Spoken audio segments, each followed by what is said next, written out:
আপনাকে আমি বলেছিলাম আপনার উম্মতের ব্যাপারে আমি আপনাকে লজ্জিত করব না। কোন সুবহানাল্লাহ। ও পয়গম্বর চেহারা ওঠান, ইরফা রাসা, আপনার চেহারা মোবারক উঠান, কান্না করবেন না। শাফাতু শাফি, আপনি নবী যা চাইবেন, আপনি নবী যার ব্যাপারে সুপারিশ করবেন, আমি আল্লাহ আপনার সুপারিশ কবুল মঞ্জুর করব। কোন সুবহানাল্লাহ। দয়ার নবী সুপারিশ করবে।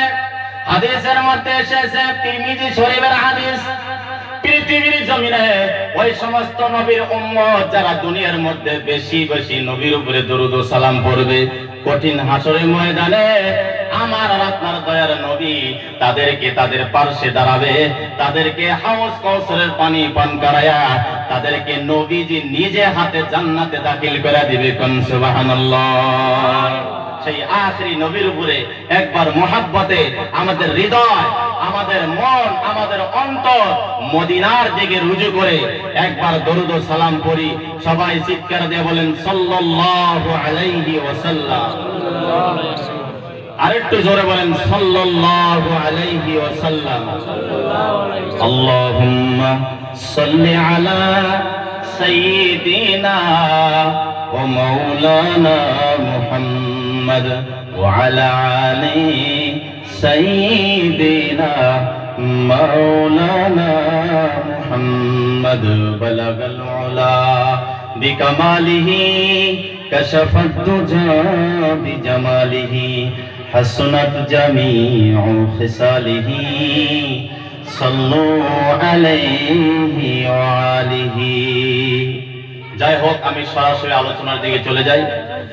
আমি আপনাদের সম্মুখে সূরা বাকারার, সূরা বনী ইসরাঈলের 23 নম্বর আয়াতের একটি অংশ তেলাওয়াত করেছি এবং সূরা মুমিনুনের 3 নম্বর আয়াত তেলাওয়াত করেছি এবং তিরমিজি শরীফ থেকে একটি হাদিস তেলাওয়াত করেছি এবং মুসলিম শরীফ থেকে হাদিস তেলাওয়াত করেছি।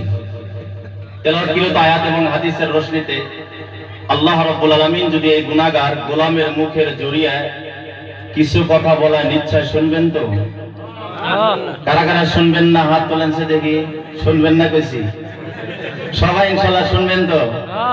আল্লাহ তাআলা যেন আমাদের সবাইকে আমলের নিয়তে হেদায়েতের উদ্দেশ্যে বয়ান শোনা এবং আমল করা তৌফিক দান করে। সবাই বলেন আমিন। সর্বপ্রথম মরদুদ শয়তান থেকে আমরা পানা চাই নেই সেই মহান রব্বুল আলামিনের কাছে। In the name of Allah, the বেনিফিশিয়েন্ট, the merciful. আমরা সবাই পড়ি আউযু বিল্লাহি মিনাশ শাইতানির রাজীম। বিসমিল্লাহির রাহমানির রাহিম।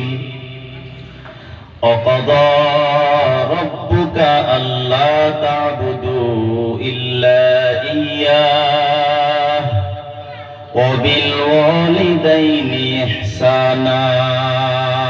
চিৎকার দিয়ে বলেন আল্লাহু আকবার। আল্লাহু আকবার। এটা কার কালাম? মহান রব্বুল আলামিনের কালাম। কালাম মানে বাক্য, কথা। যেই মহান রব্বুল আলামিন, যার কোনো প্রয়োজন নাই, যার কোনো বস্তুর দরকার নাই, তেনার আবার কালাম আছে। কুদরতি ভাবে আল্লাহ রাব্বুল আলামিন আখিরি নবীর উপরে নাজিল করে দিয়েছেন। আল্লাহ রাব্বুল আলামিন বলে আমার কোনো দরকার নাই। আল্লাহ the eternal, the absolute, he begetted not nor is he begotten, there is none like unto him। সেই মহান রব্বুল আলামিনের কোনো বস্তুর দরকার নাই। তিনি কারো সামনে মুখাপেক্ষী নয়, তিনি একা, ওয়ান এন্ড অনলি। সেই মহান রব্বুল আলামিনের কালাম মানে মিরাকেল, অলৌকিক, যাকে মুআজিজা বলা হয়। সেই কোরআন আজ অব্দি দুনিয়ায় আছে। যেভাবে নবীর উপরে নাজিল করেছেন সাহাবীরা, যেভাবে একত্রিত করেছেন, ওইভাবে যদিও আমরা নবীকে দেখতে পারি নাই, কিন্তু নবীর উপরে যে কালাম নাজিল করা হয়েছিল, যে কিতাব নাজিল করা হয়েছিল, সেই কিতাব আজ অব্দিও মিরাকেল আমাদের চোখের সামনে আমরা দেখতে পারি। পারি না নাই? পারি না নাই? যেটাকে তাকাইলেও সব। সুবহানাল্লাহ। সেই কোরআন থেকে আলোচনা করব। আমি যে আয়াতটা তেলাওয়াত করেছি, there are two kinds, দুই প্রকার আলোচনা আছে এখানে। দুই দিকের আলোচনায় আমরা আজকে করব। তারপর ইনশাআল্লাহ আমরা লাস্টে হুজুরের হাতে মোনাজাত করে আমরা চলে যাব ইনশাআল্লাহ, তাই না? এর মধ্যে দুইটা টপিকে আলোচনা হবে। এক নম্বর আলোচনা হবে এখানে আল্লাহ ছাড়া কারো ইবাদত করা যাবে না। দ্বিতীয়তে আল্লাহর ইবাদতের পাশাপাশি মা বাবার সাথে সৎ আচরণ করতে হবে। এই দুইটাই আজকের বয়ান হবে, কেননা এটা ইম্পর্টেন্ট একটা টপিক। আজকাল দুনিয়ার মধ্যে মানুষ মা বাবার সাথে সৎ আচরণ করে না, উঠে গেছে। এটা একটা দামি টপিক। এ বিষয়ে হয়তো এর পূর্বে আলোচনা হয়েছিল না, আমি জানি না, বলতে পারবো না। তবে এই বিষয়ে আলোচনা করব না, আমি ইউটার্ন মারবো, আর একদিকে যাবো। এই বিষয়ে আলোচনা করব। তাহলে এই দুইটা টপিক নিয়ে আমি আপনাদের সম্মুখে আলোচনা করব। ফার্স্ট, আল্লাহকে চিনতে হবে। ইবাদত কার করব, গোলামি কার করব, দাসত্ব কার করব, সেটা আগে জানতে হবে, চিনতে হবে। আল্লাহ রাব্বুল আলামিন বললেন, وَقَضَى رَبُّكَ أَلَّا تَعْبُدُوا إِلَّا إِيَّاهُ وَبِالْوَالِدَيْنِ إِحْسَانًا। আল্লাহ রাব্বুল আলামিন বললেন, ওয়াকাযা, আমি রাব্বুল আলামিন কাজী, আমি ব্যারিস্টার, আমি উকিলের উকিল। আমার কাছে চূড়ান্ত সিদ্ধান্ত রয়েছে, সবকিছু আমি ফয়সালা করে দিয়েছি। আমি রাব্বুল আলামিন দুনিয়ার মধ্যে চূড়ান্ত সিদ্ধান্ত আমি দিয়েছি, সবকিছু ফয়সালা করে দিয়েছি। পৃথিবীর জমিনে যেরকম ভারতবর্ষের মধ্যে যেরকম আইন আছে, যেরকম ল আছে, আল্লাহ রাব্বুল আলামিনের কাছে লক্ষ লক্ষ আইন আছে, ল আছে। কোন সুবহানাল্লাহ। ওয়াকাযা, আমি রাব্বুল আলামিন কাজী, আমি ব্যারিস্টার, আমার কাছে আইন আছে। পৃথিবীর জমিনের যেরকম আইন যদি না মানে কেউ, যদি ভারতবর্ষের আইন একটা ছোট্ট একটা আইন যদি অমান্য করে, তাহলে এই ভারতবর্ষের জমিনেই কোনো না কোনো একটা জেলখানায় থাকতে হবে। ঠিক কিনা নাই? থাকতে হবে না নাই?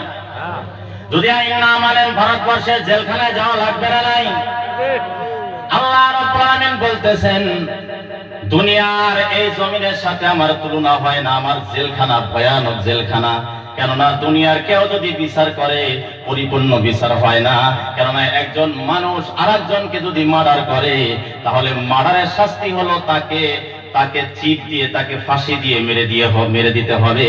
ওই ফাঁসি দিয়ে একবার মেরে দিলে দুনিয়ার মধ্যে অল্প টাইম দুঃখ পাবে, আর দুঃখ কষ্ট হবে না। সে তো দুনিয়ার থেকে চিরবিদায় নিয়ে যায়। ঠিক কিনা নাই? আল্লাহ রাব্বুল আলামিনের শাস্তি ভিন্ন শাস্তি। তদ্রূপ আল্লাহ রাব্বুল আলামিনের আখিরাতে, অর্থাৎ দুনিয়ায় না, আখিরাতে আল্লাহ রাব্বুল আলামিন জেলখানা একটা রেখে দিয়েছেন। ওই জেলখানার নাম হলো জাহান্নাম। ওই জাহান্নামের মধ্যে মানুষের কোনো মরণ হবে না, ওখানে শাস্তি আর শাস্তি দেওয়া হবে। নাউযুবিল্লাহ। আল্লাহ রাব্বুল আলামিন বললেন, ওয়াকাযা, আমি রাব্বুল আলামিন কাজী, আমি ব্যারিস্টার, আমার কাছে অনেক আইন আছে।